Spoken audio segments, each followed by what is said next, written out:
सर्वप्रथम आरंभ करते हैं पवन लेड़ा जी से, सॉरी पवन खेड़ा जी से। ये लीजिए। ये आपने पोस्टर देखा, कैसा लगा? ठीक लगा? तो इसमें प्रमुख पात्र आपको सब दिख जाएंगे। You will see the leading characters of this Jeffrey ने बना दी जोड़ी फिल्म। आज प्रधानमंत्री जी इजराइल की यात्रा पर हैं, अभी पहुंचने वाले हैं या पहुंच गए होंगे। पहली बार वो 2017 में वहां गए थे या भेजे गए थे या भिजवाए गए थे, वो हम आपको अभी थोड़ी देर में बताएंगे। लेकिन जिस माहौल में इजराइल का ये दौरा हो रहा है, उस माहौल को भी समझना जरूरी है। जो हमारा एक बहुत पुराना साथी है ईरान, उस पर अमेरिका हमला बोलने की काफी खबरें आ रही हैं कि कभी भी हो सकता है। इस माहौल में प्रधानमंत्री जी इजराइल गए हैं। धमकियों से डरे प्रधानमंत्री जी, ईरान और रूस से हमारे जो व्यापारिक रिश्ते थे उससे किनारा कर लिया और इजराइल की तरफ दोनों हाथ खोलकर बढ़ रहे हैं गले लगने। इसकी एक क्रोनोलॉजी है और वो क्रोनोलॉजी मैं अभी आपको थोड़ी देर में समझाता हूं। मोदी जी जब कुर्सी पर बैठते ही ये क्रोनोलॉजी शुरू हो गई, अमेरिका में शुरू हुई। उसके भी पात्र यहां कुछ दिख रहे हैं सामने आपको स्क्रीन पर। भारत की जो विदेश नीति रही है, हमेशा इजराइल और फिलिस्तीन को लेकर हम दो राष्ट्रों के सिद्धांत पर हमेशा चले हैं, इसमें कोई शक किसी को नहीं होना चाहिए और मानवीय आधार पर यह हो, इसके हम हमेशा समर्थक रहे हैं। लेकिन अमेरिका की, इजराइल की एक लॉबी ने हमारी दशकों पुरानी विदेश नीति की दिशा बदल दी, उसकी दशा बदल दी। अब यहाँ पर जो है पवन खेड़ा जी जो है वो ये जताने की कोशिश कर रहे हैं कि जफरी ने बना दी जोड़ी और इजराइल में गए हैं, तो ऑब्वियसली फ़िलिस्तीन को इग्नोर मार रहे होंगे और पहले नाच गाना कर रहे थे, ये सब जो है वो लिखा हुआ था। और इससे हम लोगों को विश्वास दिला दें कि अमेरिका और इजराइल की गोद में जो है वो भारत बैठ गया है। अब भारत उसके गोद में बैठा हुआ था अमेरिका के, इसी कारण 1 साल लग गए उसको ट्रेड डील फाइनल करने में।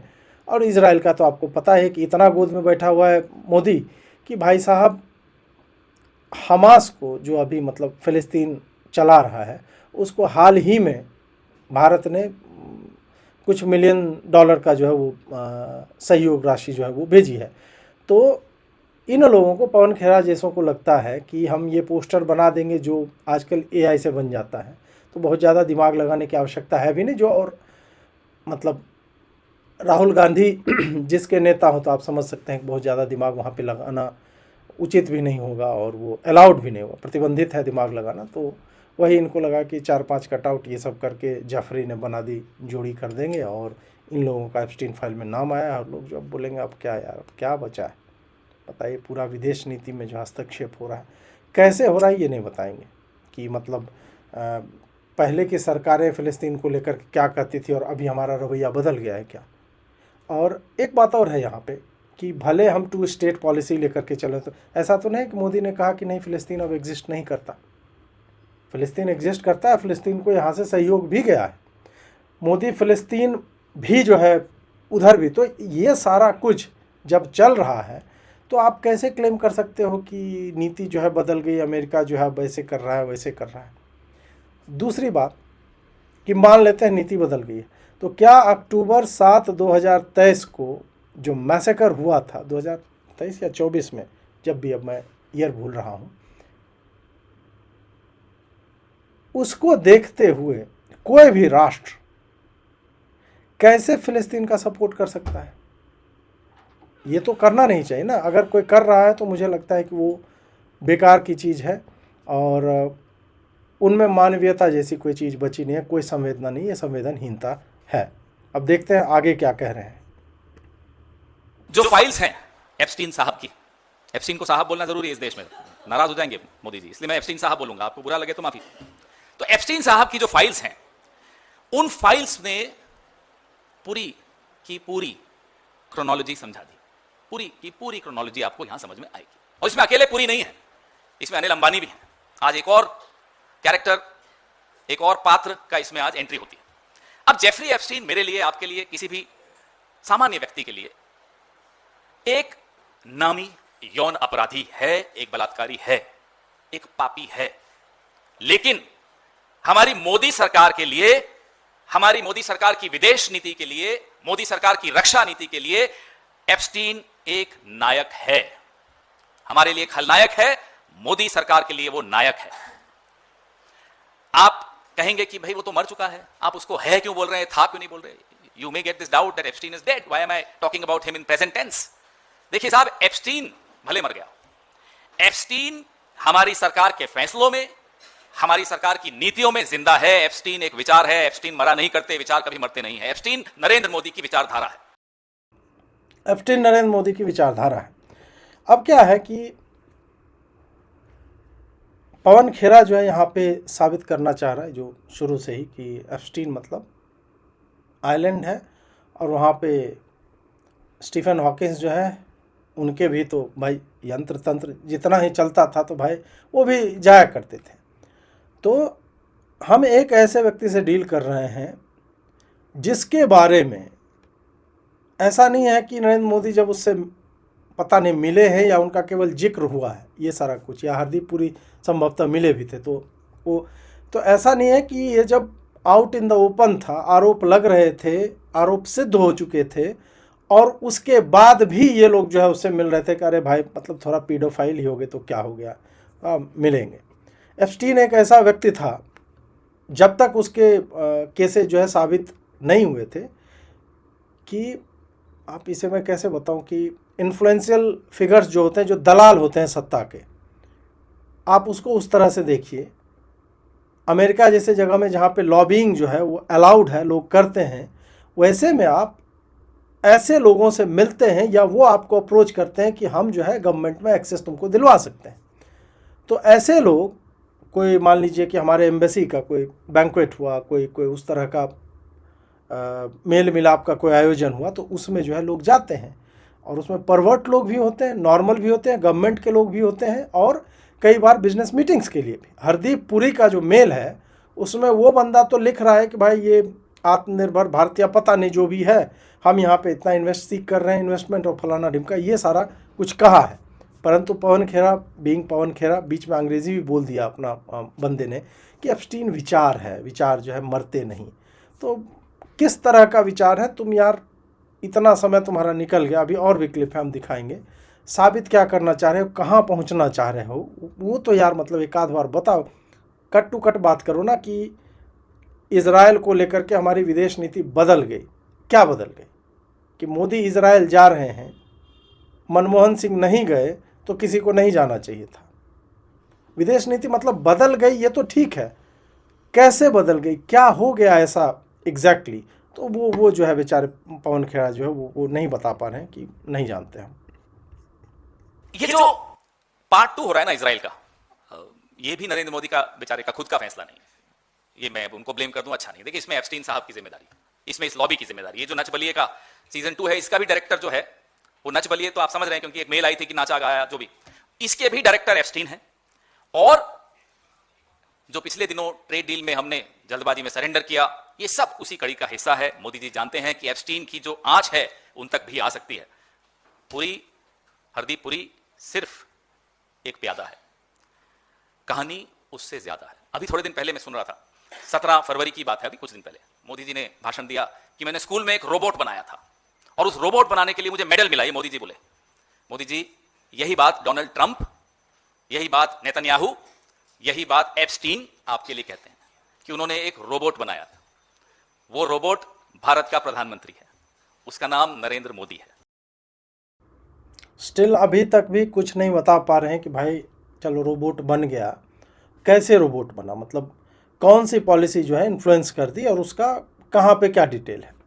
स्टार्ट में इसने नाचा गाया वाली बात की। अब क्या है कि मैं बात कर रहा हूँ, मान लीजिए मेरे सहकर्मी से, ठीक है, मैं बात कर रहा हूँ, आकाश से बात कर रहा हूँ मेल पे या व्हाट्सएप में, और मैं जो है किसी थर्ड पर्सन के बारे में, जो मान लीजिए अमित शाह के ऑफिस में गया होगा मिलने के लिए, यूजीसी को लेकर के, या फिर कुछ भी, या मान लीजिए कि संघ के किसी लोग से मिलने के लिए गया और मिल कर के आया, तो मैं जो है ये लिख दूंगा, कह रहे वहाँ संघ वाले बैठे थे, इसको खूब अपने हिसाब से नचाया, तो लॉट ऑफ डांसिंग। तो ऐसा नहीं है कि मोदी जी जो है वो गरथइयो नाच रहे थे, माथा पे हाथ देखे, ऐसे जो भस्मासुर को नचवाया था शिव जी ने, विष्णु जी ने मोहिनी अवतार जब लिया था तब।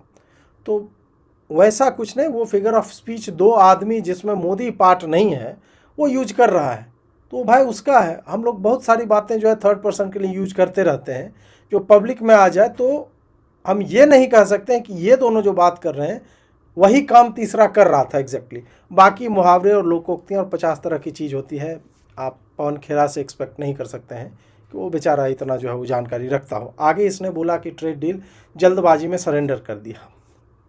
चूतिए, ट्रेड डील फरवरी 2025 से नेगोशिएट हो रहा था, 1 साल लगा है और तुमको लग रहा है जल्दबाजी में।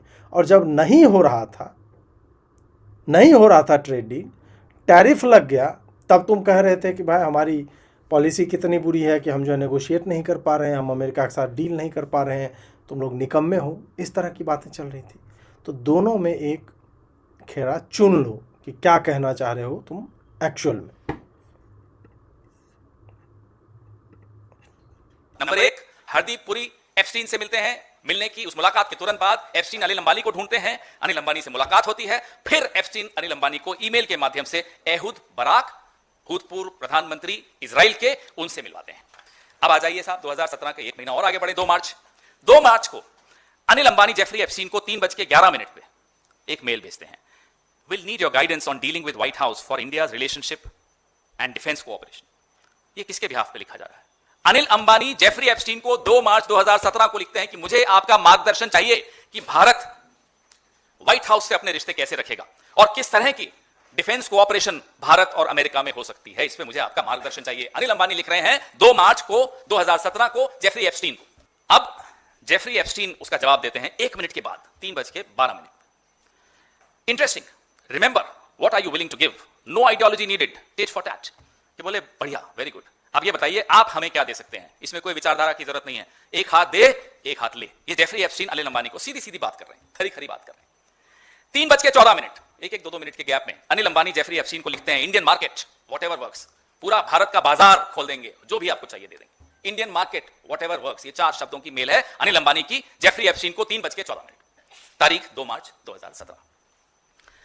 3:19 पे जवाब आता है जेफरी एप्स्टीन का अंबानी को। I will get some inside baseball for you. ये एक अमेरिका का स्लैंग है। इनसाइड बेसबॉल का मतलब कि अंदर क्या चल रहा है, वो जो अंदर स्कूप है, अंदर की कोई खबर है, वो मैं आपको देता हूं पता लगा के। ठीक है साहब। कुछ मिनटों बाद, आधे घंटे बाद, 4 बजने में 1 मिनट कम, 3:59 PM पे जेफरी एप्स्टीन एहूद बराक को लिखते हैं। सीधा एहूद बराक पे बात पहुंच गई। Can you give me some insight into what role India might play in US defence wishes. क्या एहूद बराक जी आप मुझे कुछ जानकारी दे सकते हो कि भारत की भूमिका, अमेरिका की जो इच्छा है रक्षा के मामले में, अमेरिका की जो नीति है रक्षा के मामलों में, सौदों के मामले में, भारत की क्या भूमिका हो सकती है? अनिल अंबानी को वापस रिपोर्ट करना है। अनिल अंबानी यहां किसी को रिपोर्ट करने वाले होंगे। अनिल अंबानी को रिपोर्ट करना है, अनिल अंबानी किसी को रिपोर्ट करने वाले होंगे। आप सोचिए, लॉट्स ऑफ अजम्पशंस। पवन खेरा या कांग्रेस यह एस्टैब्लिश नहीं कर पा रही है कि अनिल अंबानी ने जो ये इंटरेक्शन किया वो तो 2 व्यवसायियों के बीच है कि भाई आप कुछ चीज़ मैन्युफैक्चर कर रहे हो या कुछ आपको ख़रीदना है, आपकी कंपनी के थ्रू आएगा, तो आप ऑब्वियस सी बात है कि जितना इनसाइड इन्फॉर्मेशन लेना चाहोगे आप लेना चाहोगे, जहाँ तक ले सकते हो वहाँ तक आप जाओगे, उन लोगों को अप्रोच करोगे। तो इसमें Anil Ambani, by the way Anil Ambani पे अभी 3 घंटे पहले एक रेड पड़ी है, और रेड नहीं हुए, ये 3,716 करोड़ का उनके ऊपर जो है ये रेजिडेंस जो है उनका जो है वो अटैच कर दिया गया, पाली हिल रेजिडेंशियल प्रॉपर्टी अबोर्ड करके जो है एक बैंक फ्रॉड केस में संभवतः, ठीक है, तो उसको लेकर के। और अनिल अंबानी की क्या स्थिति है वो हम सब जानते हैं कि वो कितने बड़े इंडस्ट्रियलिस्ट हैं। अभी जो है रिलायंस मतलब मुकेश अंबानी चल रहा है, वो चल रहा है। तो एक ऐसा व्यक्ति जो फेल किया और उसको गवर्नमेंट कहीं बचाती नहीं दिखती है, तो कांग्रेस उसको क्यों कोट कर रही है? 2 प्राइवेट इंडिविजुअल के बीच और एक मान लो कि एहूद बराक के उसके बीच में हो रहा है, तो इसमें मोदी कहाँ से आ जाता है? ये तो तुम एज्यूम कर रहे हो ना, क्योंकि तुमको डेस्परेटली चाहिए कि यार हमने अगस्टा वेस्टलैंड किया घोटाला, हमने टाटा ट्रक या टेट्रा ट्रक वाला जो है वो घोटाला किया, हमने जितने डिफेंस डील किए हैं नेहरू से लेकर के मनमोहन सिंह तक, सब में हजारों लाखों करोड़ के घोटाले किए हैं।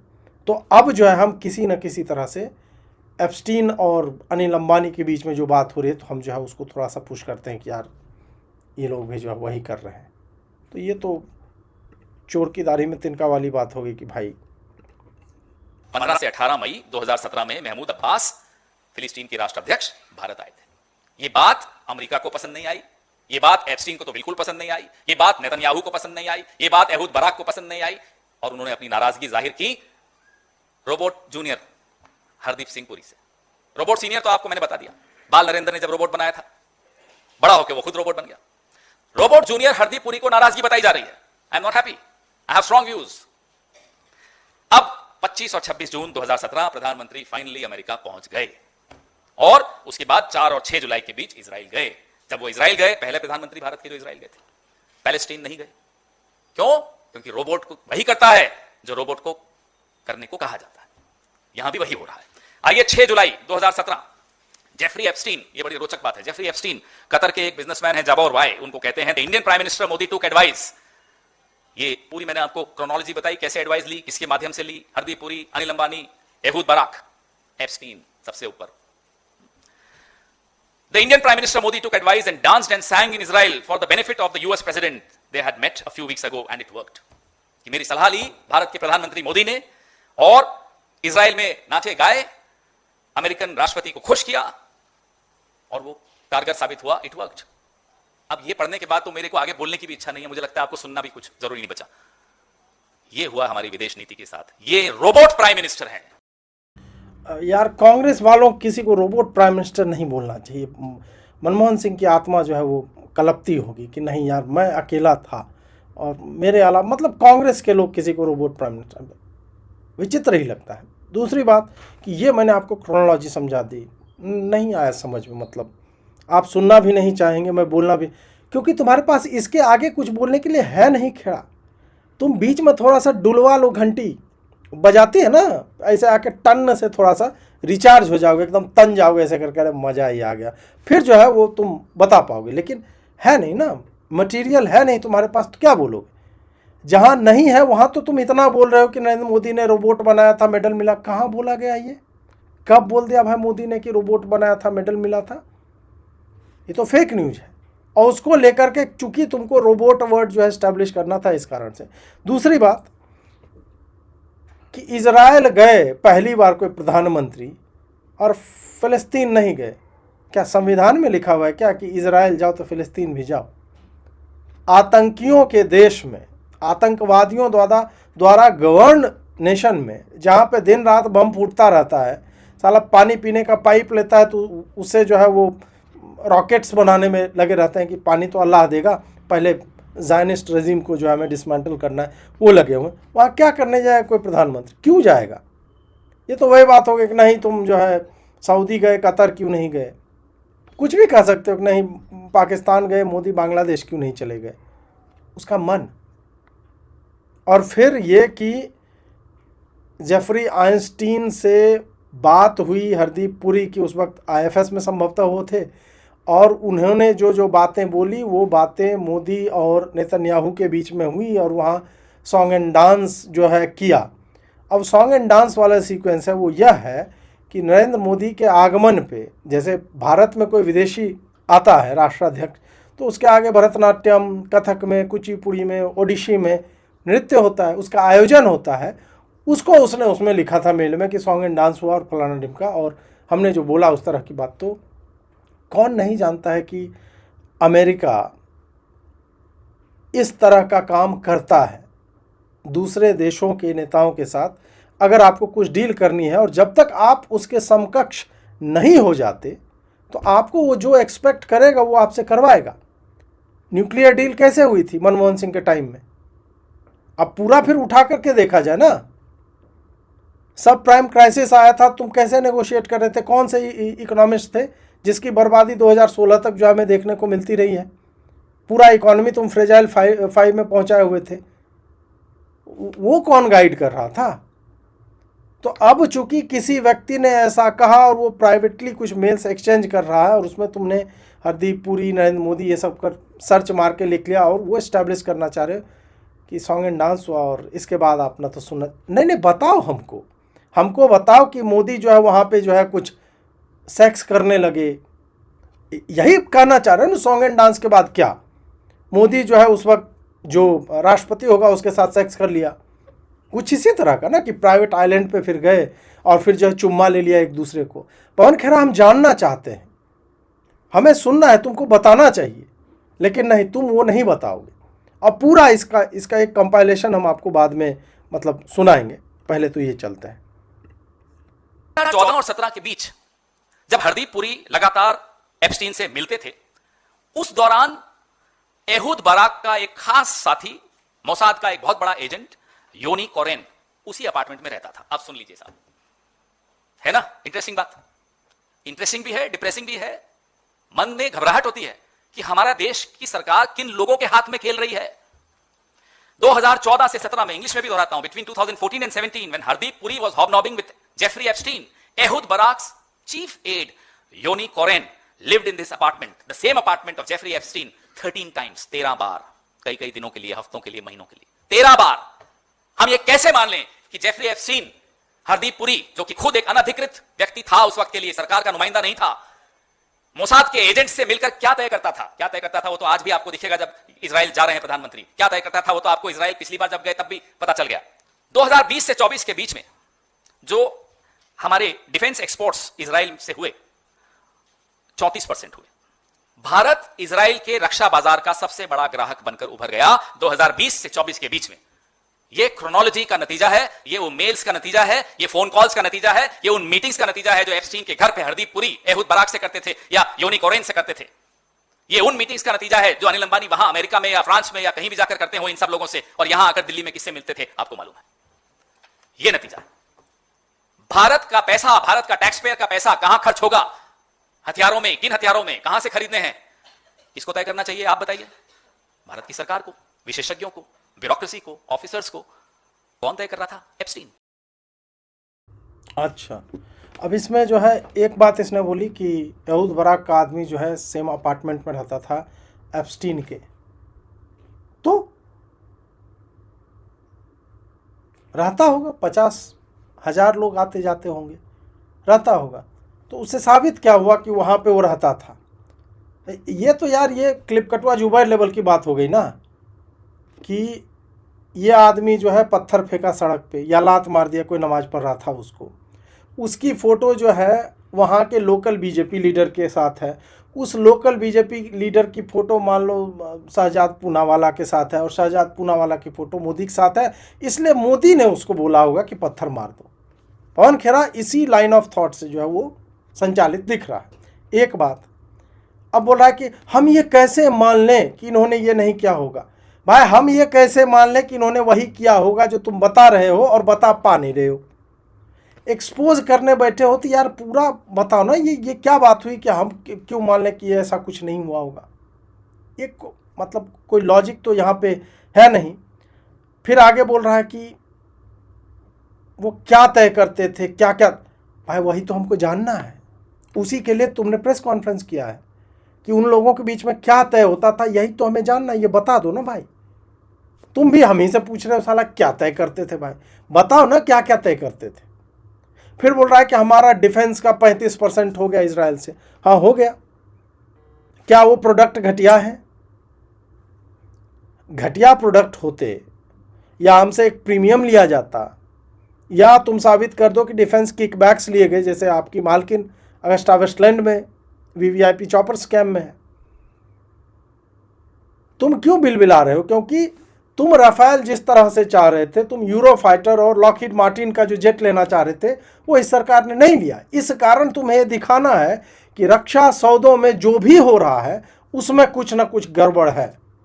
अब जेफरी आइंस्टीन, क्या नाम है, एप्स्टीन, आइंस्टीन बोल रहा हूँ मैं, जिस लेवल का वो आदमी था एप्स्टीन, मुझे लगता है आइंस्टीन जिंदा होता तो वो भी चला जाता। स्टीफन हॉकिंग तो जा ही रहा था बेचारा, मतलब गर्दन से नीचे कुछ हिल नहीं रहा है, लेकिन मज़ा उसको पूरा लेना है। ठीक है, तो जेफरी एप्स्टीन है, उसके यहाँ कोई बंदा 13 बार गया, वो बंदा एहूद बाराक का आदमी है। यहूद बराक से बात हो रही है किसकी, अनिल अंबानी की, और अनिल अंबानी किसको रिपोर्ट कर रहा होगा, सपोजिटली नरेंद्र मोदी को। इस कारण से इजराइल से हमने इतना वेपन खरीद लिया भाई। समझ, कांग्रेस का यही मतलब लॉजिक है। किससे मिलते थे आपको मालूम है? नहीं मालूम है भाई, बता दो किससे मिलते थे, वही तो हम जानने आए, किससे मिलते थे आपको मालूम है? 2017 में एक मिसाइल सिस्टम एग्रीमेंट हुई $2 बिलियन की, 2017 में अप्रैल में हो गई। ये सब इन्वेस्टमेंट थी ताकि रिश्ते अच्छे हो जाए डोनाल्ड ट्रंप से, इजराइल से। 2017 naval LR Sam procurement $770 million. List बता रहा हूं क्या क्या हुआ इन मुलाकातों के बाद, इन बातों के बाद। 2017 में, अब बहुत ध्यान से सुनिएगा, आप लोगों के फोन में भी आया था कुछ लोगों, पेगासस भी हुआ, हम सबके फोन में आया था, नॉट नॉट पेगासस। ये भी 2017 में हुआ। पेगासस इंटेलिजेंस पैकेज, ये रिपोर्ट्स न्यूयॉर्क टाइम्स में भी छपी कि 2022 की इन्वेस्टिगेशन न्यूयॉर्क टाइम्स ने की, उसमें Pegasus spyware missile system were the centre pieces of a broader $2 billion India Israel defence package agreed during the same period. ये हो रहा था हरदीप पुरी साहब, अनिल अंबानी साहब, एहूद बाराक साहब और सबका मालिक एक एप्स्टीन साहब। ये हो रहा था। 2018 Adani Elbit advance systems India, Adani defence और एल्बिट सिस्टम्स ने एक जॉइंट वेंचर हैदराबाद में बनाया 2018 में, हर्मिस 900 ड्रोन्स बनाने के लिए।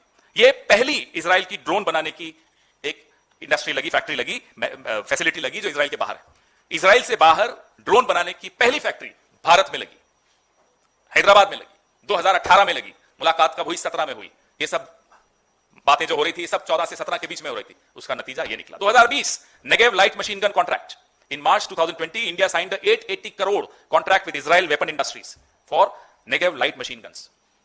2022 technology cooperation agreement. 2022 Haifa port acquisition, Haifa port Adani ports ने जो अक्वायर किया, ये 2022 में हुआ। 2023 expansion of drone production. 2023 Atharva advance system investments. 2024 defence supply chain integration. 2025 anti submarine warfare collaboration. February 2026 autonomous guard market entry. मेरा और आपका पैसा यहां खर्च हुआ, खर्च करना कैसे होना है, कब करना है, किससे खरीदना है, सब किसने तय किया? एप्स्टीन ने तय किया। किसकी मदद ली? हरदीप पुरी साहब की मदद ली, अनिल अंबानी साहब की मदद ली। ए भाई, अनिल अंबानी कहाँ है ये तो बताओ ना, मतलब कहाँ है आज के डेट में अनिल अंबानी? ये तो हम बोल रहे हैं कि हाँ भाई इजराइल से एग्रीमेंट है और करेगी जो भी देश को करना होता है करता है। अगर वो डिफेक्टिव है, लोग मर गए उसके यूज करने से, तब बोलो स्कैम हुआ है, किकबैक्स, ये क्या कि किसी ने सजेस्ट किया? ऑब्वियसली इसी तरह से होता है। ऐसे ही एक देश का दूसरे देश के साथ रक्षा समझौता होता है। मैं क्लीन चिट नहीं दे रहा हूं मोदी को।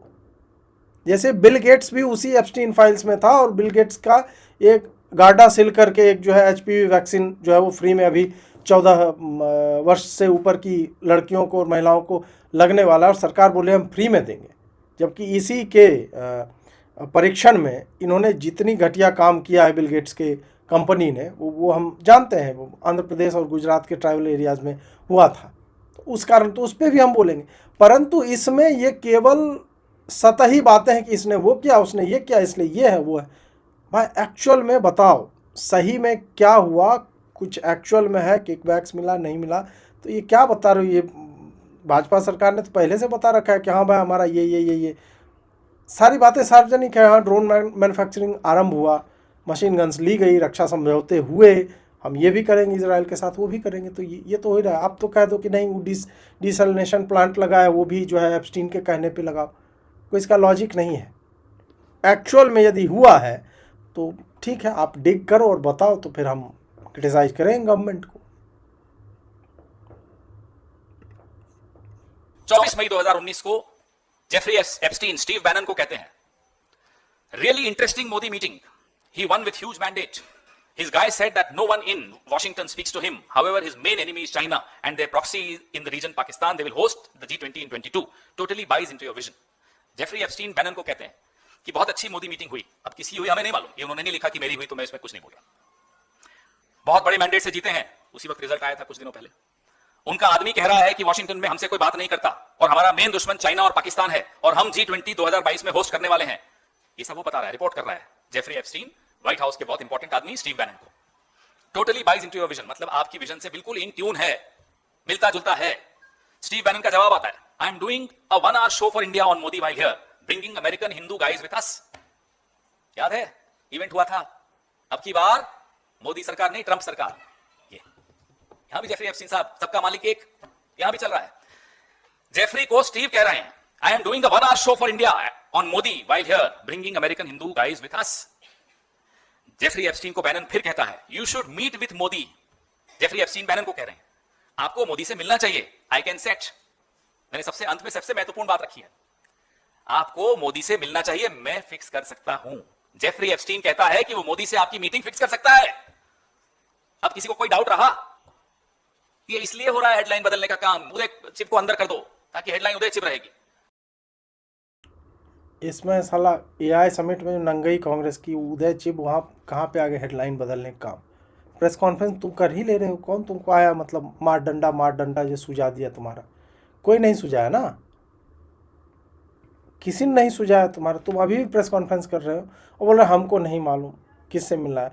भाई मालूम कर लो, उसके बाद ये सब जो है वो बोलो। स्टीव बैनन जो है उस वक्त था ट्रम्प एडमिनिस्ट्रेशन में, बड़ा आदमी था, वो जो है इस तरह से फिक्स करता था किसको कहाँ से मिलना है नहीं मिलना है। अब खेरा ने अभी अब जो मैं आपको दिखाने जा रहा हूँ, इस पूरे मीटिंग में जहाँ जहाँ जो गैप्स थी, जो हम जानना चाहते हैं कि भाई प्रेस कॉन्फ्रेंस कर रहे हो तो क्या कर रहे हो, उसका एक हम कंपाइलेशन किसी ने बनाया है, वो हम आपको दिखाते हैं कि खेरा क्या कर रहा था। देखिए कॉन्वर्सेशंस में क्या हुआ, उन कॉल्स में क्या हुआ, हमें नहीं मालूम। ये किसके बिहाफ पे पूछ रहे हैं, हमें नहीं मालूम। फोन पे क्या बात हुई, हमें नहीं मालूम। 2 hours later. फिर उन्होंने क्या बात की, हमें नहीं मालूम। कि बहुत अच्छी मोदी मीटिंग हुई, अब किसकी हुई हमें नहीं मालूम। सिर्फ हमें नहीं मालूम कौन किससे बात कर रहा है, लेकिन अब तो सच बोल दे। एक पानी थोड़ा मीठा। ये बड़ी अच्छी बात कही आप। बंद करो हाथ जोड़ के। मैं पवन खेरा, he is a tattoo, a puppet of the Congress. He's not a spokesman. खत्म, बाय बाय, टाटा। कॉन्वर्सेशंस में क्या हुआ, उन कॉल्स में क्या हुआ, हमें नहीं मालूम। ये किसके बिहाफ पे पूछ रहे हैं, हमें नहीं मालूम। फोन पे क्या बात हुई, हमें नहीं मालूम। 2 hours later. फिर उन्होंने क्या बात की, हमें नहीं मालूम। कि बहुत अच्छी मोदी मीटिंग हुई, अब किसकी हुई हमें नहीं मालूम। सिर्फ हमें नहीं मालूम कौन किससे बात कर रहा है, लेकिन अब तो सच बोल दे। एक पानी थोड़ा मीठा। ये बड़ी अच्छी बात कही आप। बंद करो हाथ जोड़ के। मैं पवन खेरा, he is a tattoo, a puppet of the Congress. He's not a spokesman. खत्म, बाय बाय, टाटा। हमें नहीं मालूम। ये पूरे में यही, जहाँ पे मेन बात इसको बतानी थी पूरे में, हमें नहीं मालूम, हमें नहीं मालूम, हमें नहीं मालूम, यही जो है वो चलता रहा।